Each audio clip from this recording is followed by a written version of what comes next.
Hello, everyone. I'm Sean Eakins, the CEO and founder of Collaborations Pharmaceuticals. Thank you all from around the world joining us today. Both Anna and myself are going to give a presentation. We're going to talk about our work at Collaborations Pharmaceuticals, and Anna is going to concentrate on the COVID-19 project that she's been driving here at the company.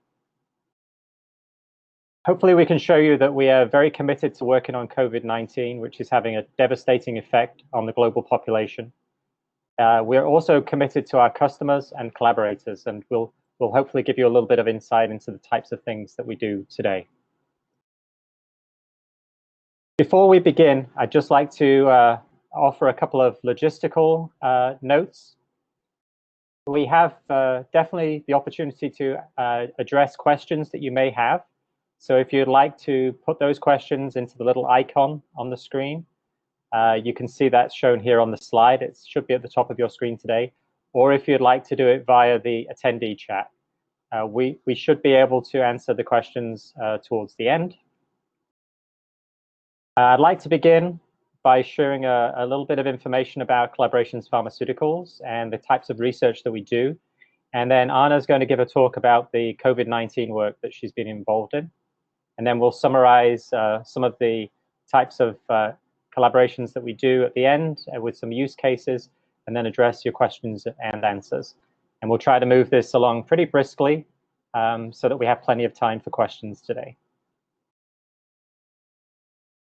So just a little bit of information about Collaborations Pharmaceuticals. I have over 24 years of experience in drug discovery, ADME, and research using computational machine learning approaches. In 2015, I founded Collaborations Pharmaceuticals, and we're located at NC State University in an incubator space. We have a pretty good sized group of team at the moment, and we have 3 laboratories which are BSL-2 capable, so that we can do different types of cell and in vitro research.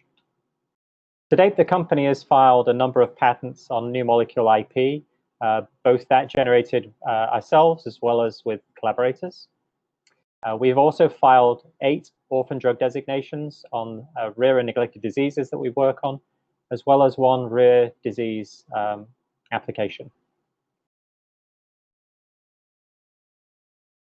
Most of our work is funded by the NIH as well as the DoD, and we have some funding from North Carolina Department of Commerce, which we'd like to acknowledge. As you can see, we have a pretty wide array of institutes that have been involved in funding the types of research that we do at the company. Most of the research at the company is driven by our expertise in machine learning, and our goal is really to try to use these technologies to identify small molecules for rare and neglected diseases. We're very much focused on addressing diseases where there is an unmet therapeutic need. And obviously, COVID-19 fits the bill there because there's certainly a search for molecules that could potentially treat the disease. We focus very much on the hit-to-lead optimization stage of drug discovery, and we have a lot of expertise in really challenging ADME tox problems. And so that's really where I'd say our core expertise lies. We have a number of technologies for building machine learning models, as well as for assessing and designing synthetic feasibility of molecules.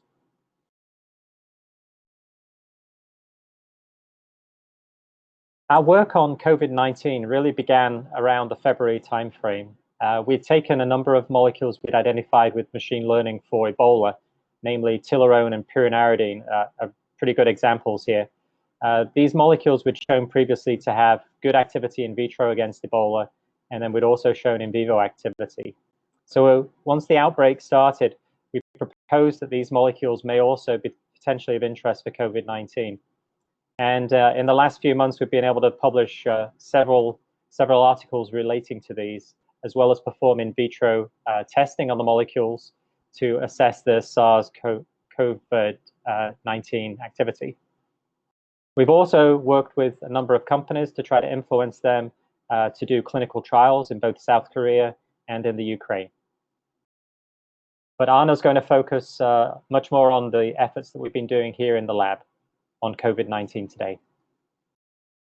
If you'd like to find more out about our machine learning capabilities, I'd point you to our website, www.assaycentral.org. We've made many of our models available as an example, and we also have a number of machine learning models available for predicting COVID-19 activity against various wholesale as well as target assays.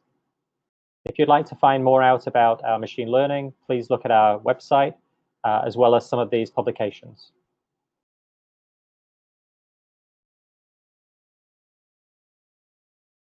Now I'd like to introduce Dr. Ana Pulrubio.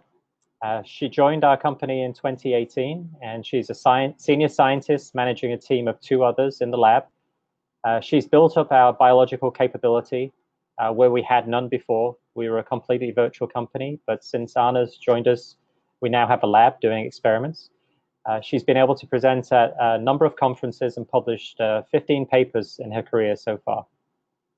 Her focus at the company is primarily on rare and neglected diseases, and I'd like to pass it over to Ana to give the presentation today on COVID-19.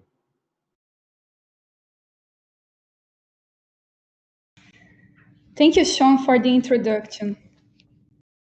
I'd like to thank everyone for joining us today to learn about the exciting research we're conducting at Collaborations Pharmaceuticals.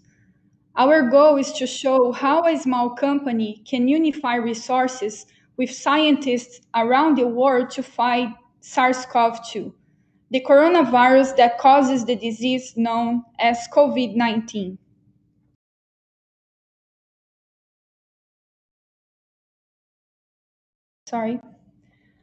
As you are aware, we first heard about this new coronavirus outbreak on December 2019 in China. We are now 8 months in this pandemic, trying to find a therapy for this virus that already infected more than 20 million people and caused more than 700,000 deaths worldwide. If we look into clinical trials, there are more than 3,000 studies being conducted around the world to find vaccines or small molecules for COVID-19. Several members of the Coronaviridae family actively circulate in the human population. What that means that the coronavirus, they are among us. Some of them cause some common cold, but once in a while, this virus mutate and they can actually cause severe respiratory disease, as this one that we're facing now, the SARS-CoV-2. SARS-CoV-1 and MERS-CoV are transmitted from animals to humans, and they cause severe respiratory diseases. They are all from the same Coronaviridae family. SARS-CoV appeared in China in 2002, and MERS-CoV in the Middle East in 2012.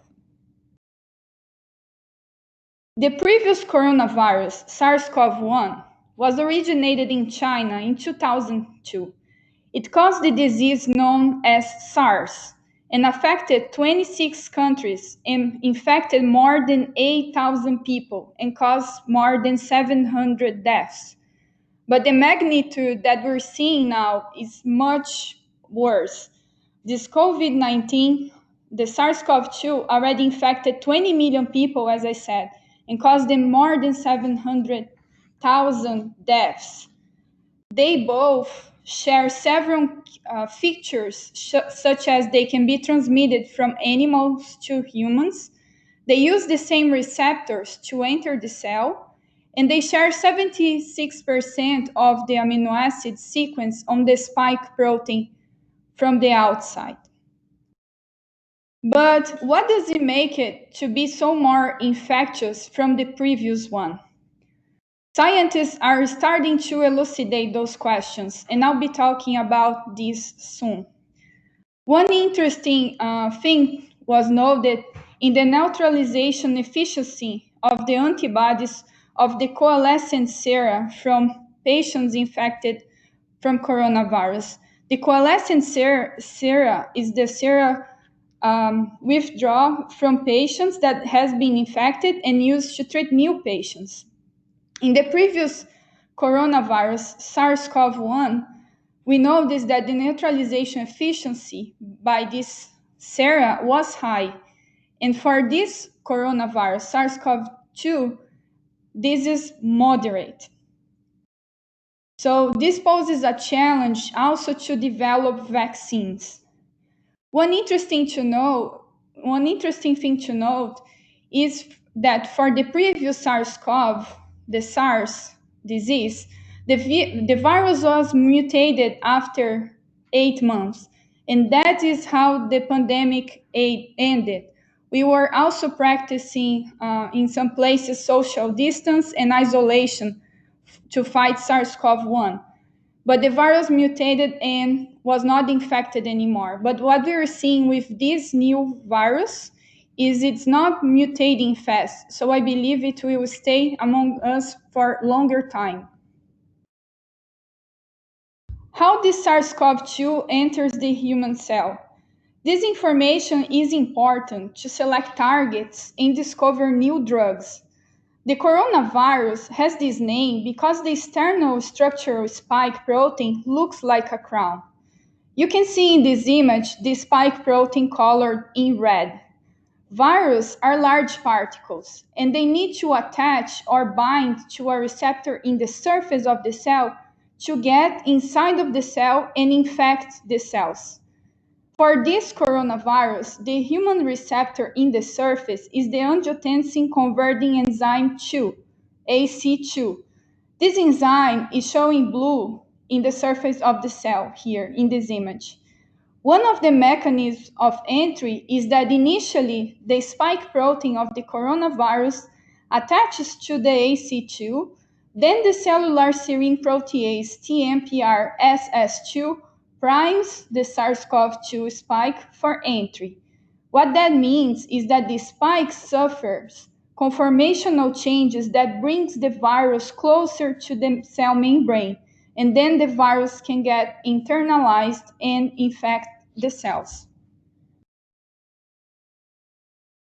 The spike protein is an important target to develop vaccines. Several companies such as Moderna, AstraZeneca, and Oxford University are targeting this protein. The spike protein, shown in the surface of the virus in red in this image, is a trimer. That means 3 subunits come together and form a shape of triangle that we can see in the image. One important part of the spike protein is that the receptor binding domain, RBD, that is shown in this image in green, is really important as a target and to interact with the AC2. Cryo-EM studies show that this RBD can exist in 2 conformations, up and down. In the up conformation is when the RBD is in the position to interact with the human host, AC2. And some studies have been postulating that the down conformation is the strategy that the virus used to evade the immune system. This can explain partially why neutralization of antibodies seems to be moderate and also poses a challenge for the developing of vaccines. Because if we are developing vaccines that target this spike protein, this RBD, and if the virus can actually hide this RBD in the down conformation, the immune system will not be able to recognize the virus and clear off. But the answer for these questions, we will know further in the clinical trials that are under development.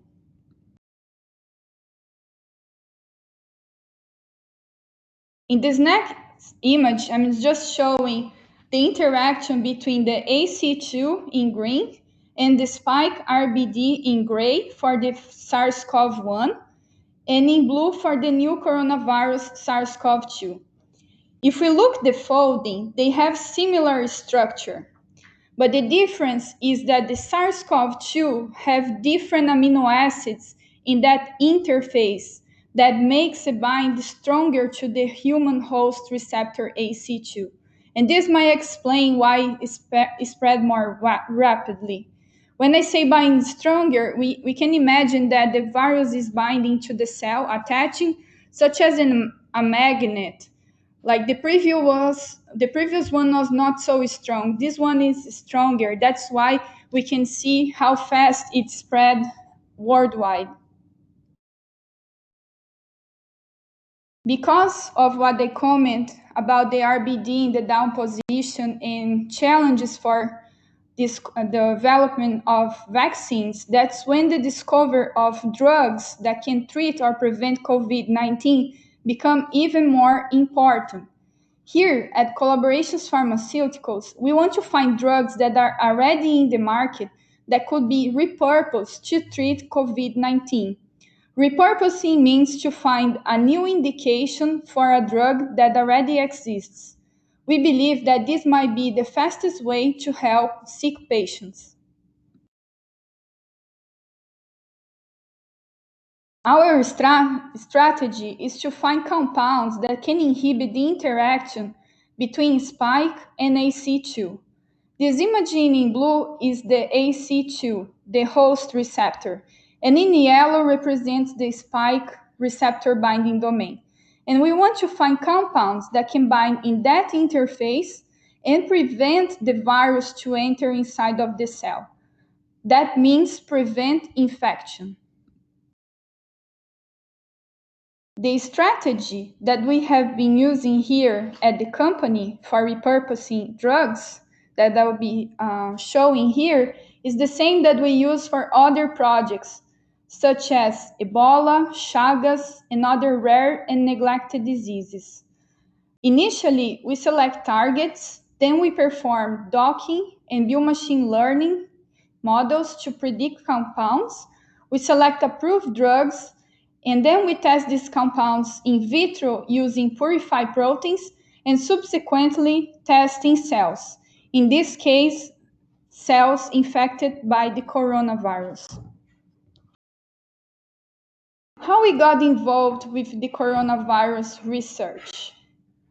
Our first collaboration began in February when we reached out to Professor Carolina Horta-Andrade and Melina Motin from Federal University of Goiás in Brazil to perform some docking of molecules that could potentially bind in that interface between spike and AC2, and that led us to our first publication in the field, shown here in this slide.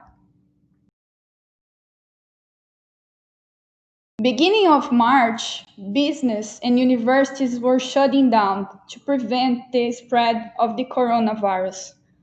I was working from home for a week and thinking that we need to do something about this. The beginning was really challenged, so I talked with Sean and started to put together a plan of action, trying to obtain protein, look for collaborations, and in the meantime, I also reached out to Perry Ripa from Nanotemper to rent an equipment to perform microscale thermophoresis and measure binding affinities of compounds to the spike protein of the coronavirus. This was really important because at the beginning I needed to figure out how could I study these compounds that we have docking predictions using this spike. And this is the technique that allowed me to study.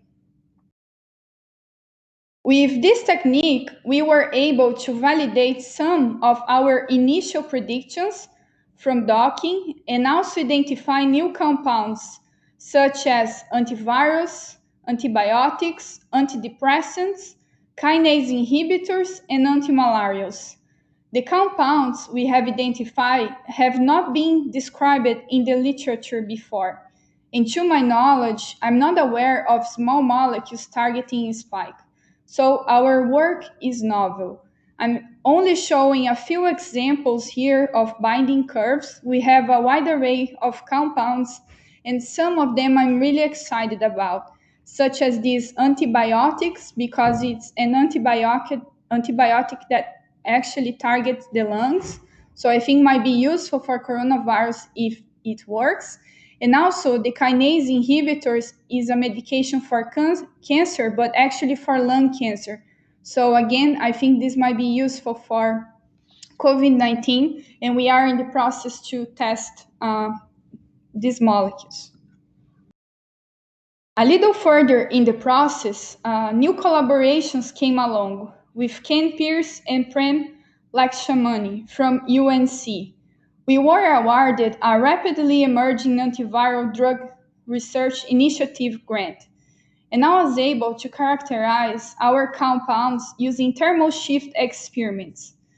The way this experiment works, we hit the protein, in this case the spike RBD, in presence of the compounds, and we evaluate the melting temperature. We look for compounds that can stabilize or destabilize the protein. Some of the compounds that I have found to bind to the spike protein with nanomolar affinity also show that they can stabilize the spike protein using this technique. So this is giving us more evidence that we could be good, that those compounds can be good candidates to test in cells. I would also like to highlight that with these collaborators, we also have TR threat studies and ELISA experiments ongoing. The next challenge in the project was to find labs certified to operate in a BSL-3 safety level, and also labs that have the virus strains to test. We contact Jair Siqueira Neto at UC San Diego. His team performed experiments in HeLa cells overexpressing AC2 and test the compounds by measuring if they can reduce infections of the cells by the coronavirus, SARS-CoV-2. I'm showing here a graph of a few compounds that reduce the infection rate. These preliminary results were exciting because they show that the compounds that they have identified using the MST technique and that bind to the spike were also decreasing the virus infection with an IC50 lower than 1 micromolar. We also test a few compounds coming from machine learning and from docking. We also count with some support from the National Institute of Allergy and Infectious Diseases, NIA, to test two compounds in viral cells. And one of them shows a selectivity index above 7.5, which looks promising to follow up with more studies. More recently, also in collaboration with Professor Carolina Andrade, researchers from Fiocruz and Unicamp in Brazil joined our network of collaborations. Thiago Moreno's lab at Fiocruz is well equipped to test compounds in different cell types, such as monocytes, lung cells, and liver cells infected by coronavirus. This wide array of human cell lines give us confidence about the compounds and can help us in a next step for clinical trials. So we are currently evaluating several compounds with them, and we hope we can select a few and move this forward. I'd like to mention that we were working on several neglected diseases before COVID-19, with collaborations with Professor Glaucius Oliva from University of São Paulo and André Godoy, both in Brazil, in projects for yellow fever, chikungunya, Zika, and more recently, the coronavirus. So during the pandemic, we have an intern from Brazil, Victor Gravujuk, that joined our company for 3 months. Victor came to learn about our machine learning techniques for his master's project, but he also worked on coronavirus. André Godoy purifies several SARS-CoV-2 proteins that we now have available in our lab, and we can take the same approach that we did for the spike. In the machine learning side, what Victor did was to find data that is available in the literature for SARS-CoV-2 to find compounds that were described to work, and built machine learning models to predict new compounds that could potentially inhibit the virus infection. I was able to validate one of his predictions using the MST technique, and the compound CPI 1062 showed an affinity of 250 nanomolar for the spike protein RBD. This compound was also tested in HeLa cell lines and inhibited the infection of the virus with an IC50 of 600 nanomolar, which is really promising.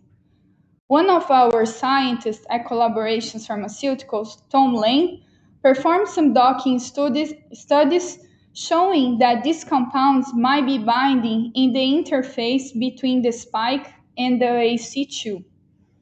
We now want to perform crystallography studies to solve the structure and elucidate the binding mode of these compounds.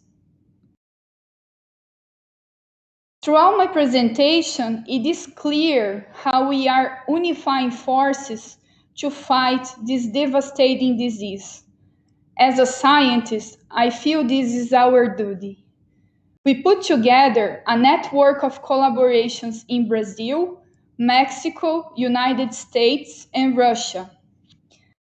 We can perform with all this team of scientists docking, protein purification, we can develop assays, we can synthesize compounds, and we can perform crystallography and cryo-EM studies, and also cell-based assays and animal work.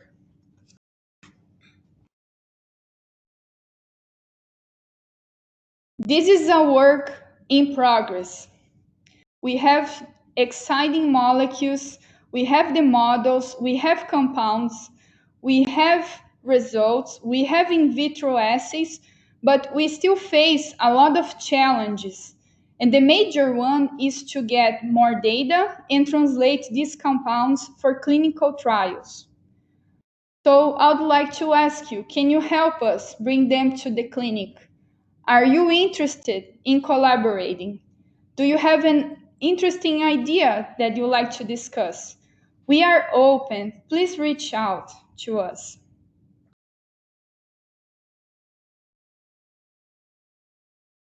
I would like to say that none of this work will be possible without this extensive network of collaborations and scientists working with us. And I would like to apologize if I didn't put all the names here. I'm really grateful for all the students that have been involved in this project. And in the chat, I can see some familiar faces, not faces, but names from friends, families, collaborators. So I'm really happy that you took the time to attend this webinar. And thank you very much for attending the webinar. Now I will pass over to Sean.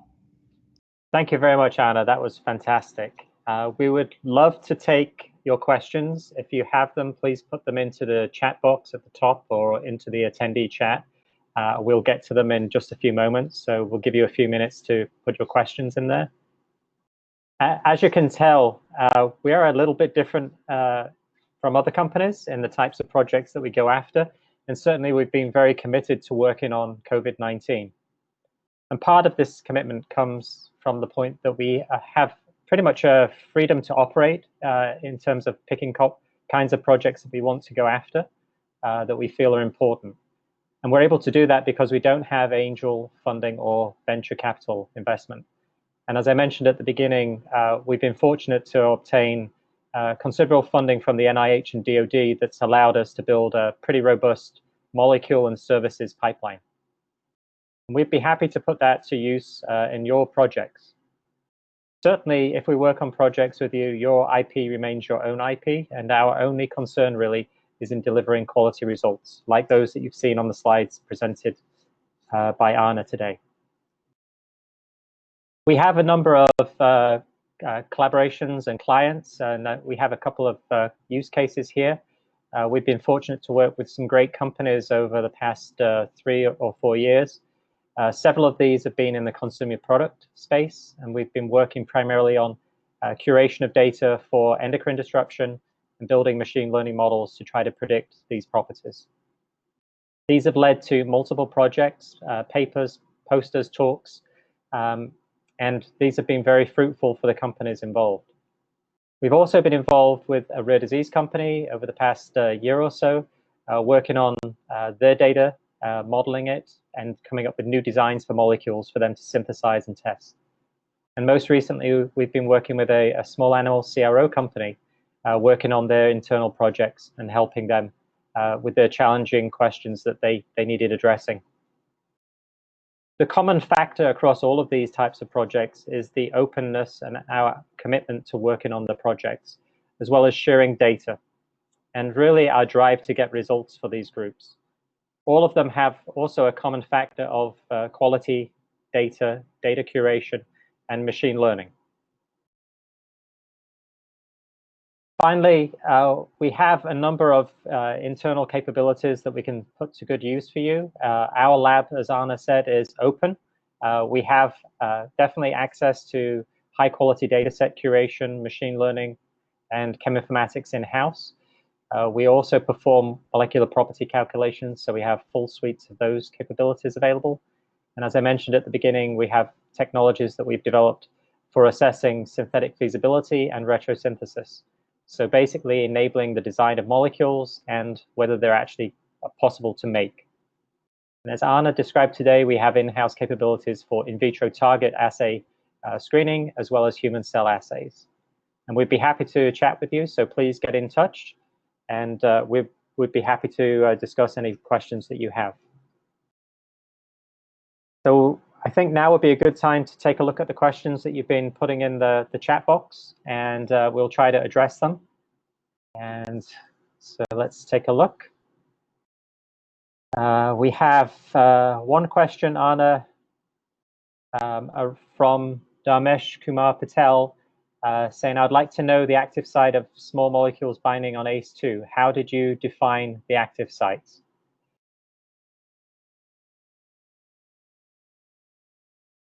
So initially, we were, when we perform docking, we want to find compounds that hit in that interface, in that pocket. So we found the crystal structures, performed some models in docking, and we dock initially molecules in that binding site.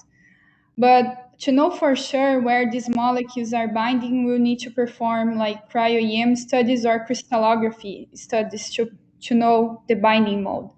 More recently, there's papers showing that some antibodies bind in different regions of the receptor binding domain, and they end up destabilizing the trimer. And we believe some small molecules can also be binding in different places, but only crystallography we will know for sure. Thank you, Anna. We have one question about there has been some research suggesting crystallization can be misleading because the temperature at which the protein is crystallized can be different than in patients or assays. How trustworthy are the crystal structures? And this has come from Jay Stemping. Have you seen anything on that? I don't see that question. Sorry, it's in the audience questions at the top. Yeah. Sometimes, usually when we define if a compound is effective, we combine a wide array of techniques, biophysical techniques, crystallography techniques, cell data, and all that. So we put an array of assays together. As my experience as a crystallography, there's a few cases when the molecule packs, due to the crystal packing, it might pack in some orientation. And sometimes if you use a high concentration of compound, you might have the molecule binding, but sometimes it doesn't bind so tight. So that's when you verify by other techniques like ITC or MST the affinity of these molecules. But I'm really confident most of the time in the crystallography structures. And more recently, I think the cryo-EM field is advancing a lot, and we can see more molecules, let's say, like in a grid, in a solution, so it's not such as a rigid state. But also enzymes crystallize can still be active, even in the crystal form. So I'm not so concerned about that. Okay, thank you, Anna. We have a question from David Jones about what does it mean when the virus mutates? Is it less contagious? I think that's what we were getting at the beginning with the SARS-1, right? Yeah, so actually that can go in both ways. Like, as I mentioned, like coronavirus, they exist among us, like causing common cold, and that's not so serious. And once in a while, the virus mutate, and they can become more infectious. So if we look to the SARS-CoV-1 and SARS-CoV-2, they share 76% of similarity on the spike protein, that one that attaches to the ACE2. But only a few amino acids on that interface are different. And that only those few amino acids made a huge difference. So those few amino acids that are different, that means that a mutation happened there and increased a lot of the affinity to our cells and to get inside of the cells. What happens sometimes with virus? Like our immune system start fighting these viruses, and then sometimes the virus start mutating to like not be recognized by our immune system. So when that happened with SARS-CoV-1, the virus mutated to not be recognized by your immune system. But in those mutations, the virus also lost, let's say, the potency, or the also lost the efficacy to actually infect us. So that can be in both ways. So it depends on which amino acids are mutated in which region. So that's hard to predict. I hope I answer your question. Thank you, Anna. There's maybe one question here that I can answer. Raman Parkash asked, what is the fine print of collaboration? I think in virtually all cases of collaborators, we've set up confidentiality agreements. So that's pretty much what we've been doing, or materials transfer agreements. We've been sharing molecules that are labeled with the CPI number, so it's blinded. So some collaborations, obviously, we have been going longer than others. Some are more recent. But it's relatively open in terms of the types of collaborations that we've done. As you can tell, most of them have also been with academics so far, and research institutes. We have another question from Akhil Jain. Their question is, are you only screening small molecules for repurposing? If yes, I would like to understand the exclusion of large molecules. So why are we excluding large molecules? I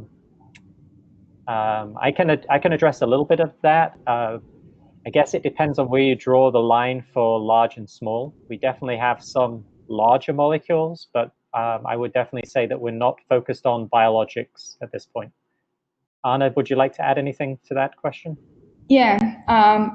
So initially, we thought that screening small molecules would be easier to repurpose, because if we try to, let's say, to develop a larger molecule, such as a protein, I think that's what you're referring to try to make a protein manufacture and try to make that available as antibodies or anything else, it will take a lot of effort, and it will be longer the time. So we thought that exploring small molecules could be faster.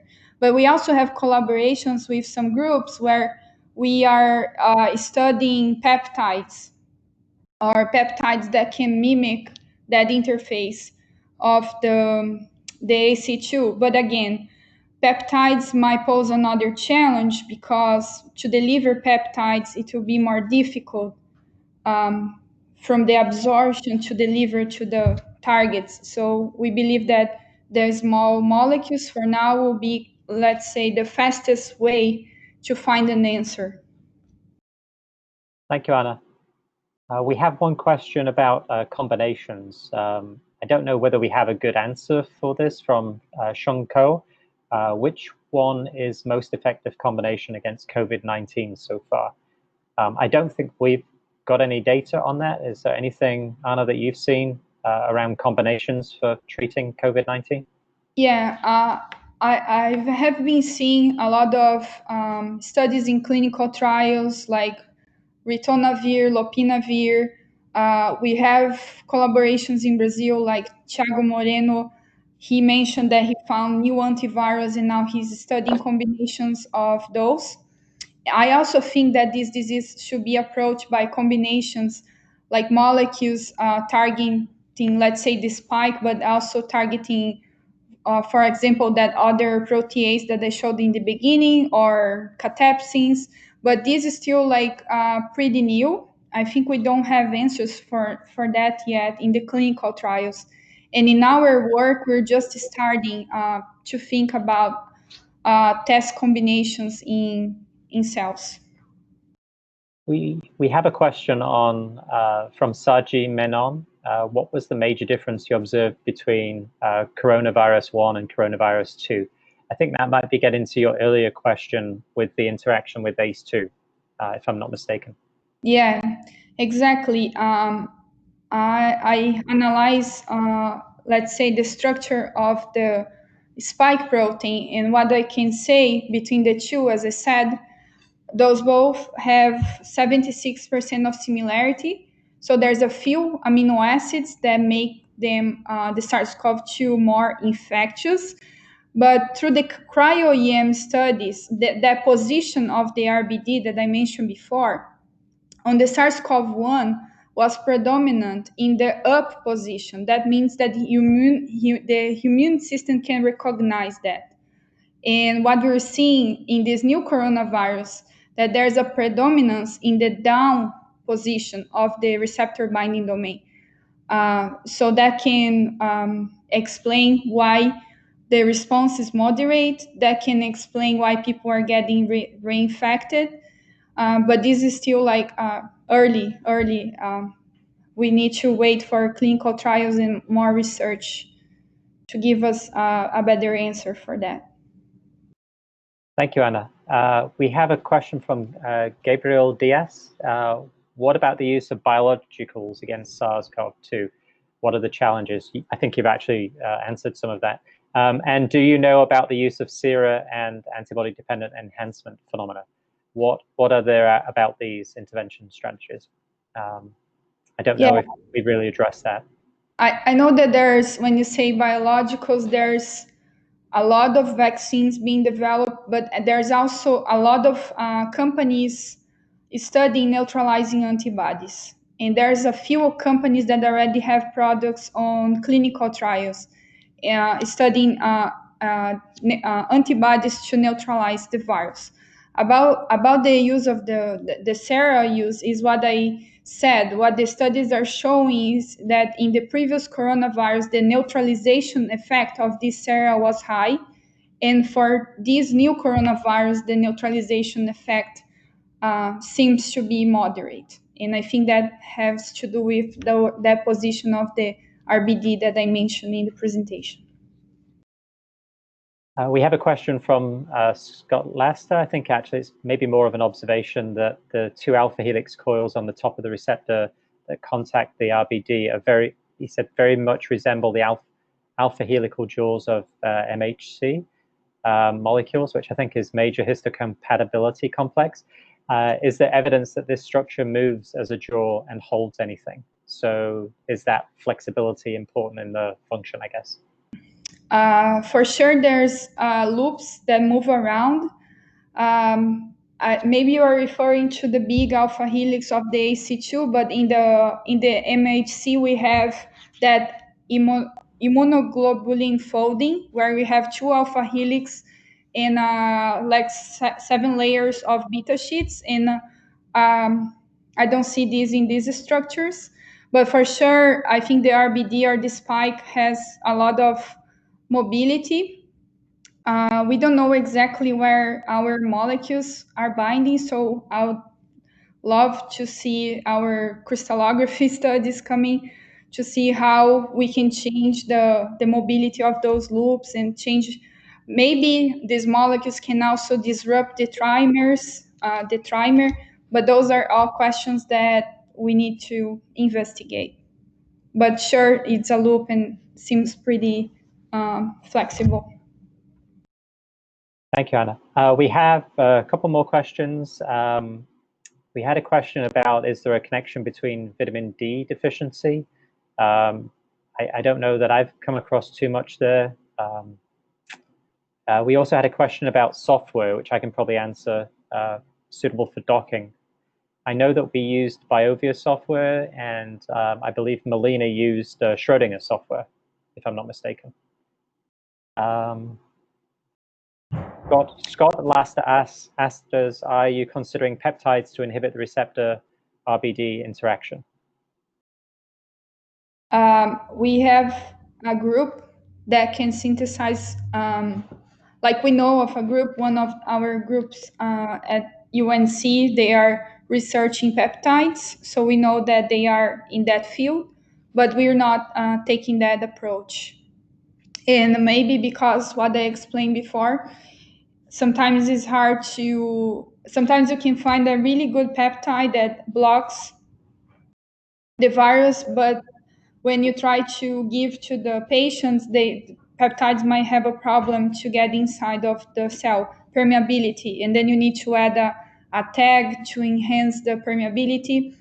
And I think this approach is really interesting, really valid. I just think it might take a little more time. So that's why we chose the small molecules. We have a question from Saji Menon. Were you performing assays using purified proteins or cell-based assays? I know that we used internally purified proteins, so I can answer this.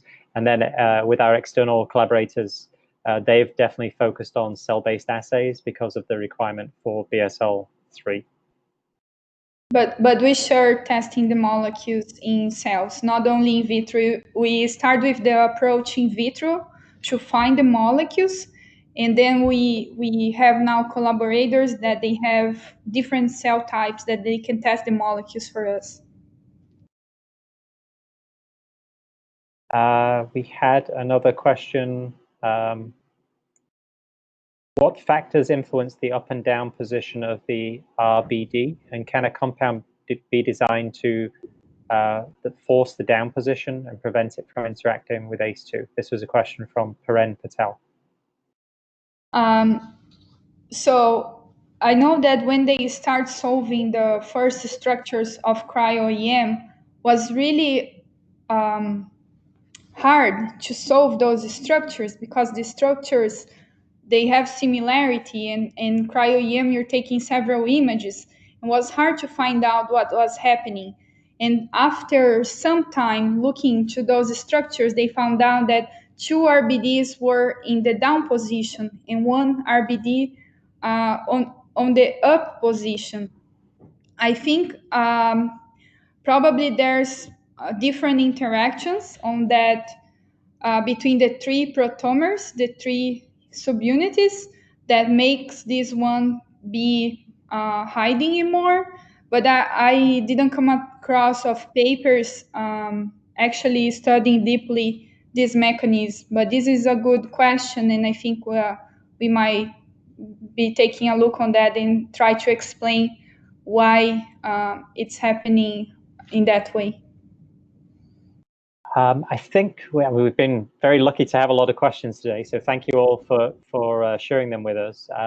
We have maybe one last question from Giancarlo Zanata.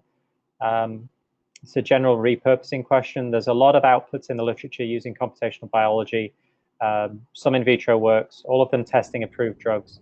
Could you tell us in a few words what in our strategy for drug repurposing you believe will make a difference? So what are the, I guess, the essentials for doing drug repurposing? So if you want to take a shot at it, Anna, then I'll try to. No, you can go. Okay, it's a very, very good, deep philosophical question. I think from experience, it's important to try a number of approaches in drug repurposing. Obviously, at the very beginning, we didn't have a lot of screening data. And so what we had were basically structures for homologous proteins for other coronaviruses. So probably at the very start, we were looking at docking into those proteins to see whether we could get a sort of a head start of things that might be potentially translatable from one coronavirus to COVID-19. But then as groups were publishing and putting preprints out there and publications out there, then we could obviously start to see some small molecules that were showing activity in cell lines. And over time, that built up to the point where we could start to build machine learning models, which, as Anna showed today, Victor was involved in curating that data and putting those models together for us.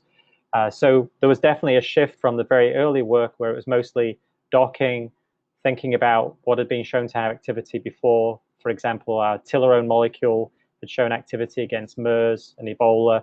And we started thinking, can we take some Ebola hits like Tilarone and pyranardine and quinacrine and try to use those and test them? What we found very quickly was obviously the bottleneck was testing in whole cells. So that's when we really started to think, well, can we take more of a target-based approach? And that's, I guess, also where Anna's work came in, where she was looking at the MST. So now we started to screen drugs, approved drugs, molecules that have been in clinical trials against the purified protein, and then use that data for machine learning. So you can see definitely very discrete steps from the very beginning, at the beginning of the year in February, where we didn't have a lot of data, to obviously now where there's several hundred molecules that have been screened in vitro. That data is out there. It's obviously of different variable quality, and we can use that to try to inform select new molecules. So hopefully that tries to address kind of the stages that we've gone through.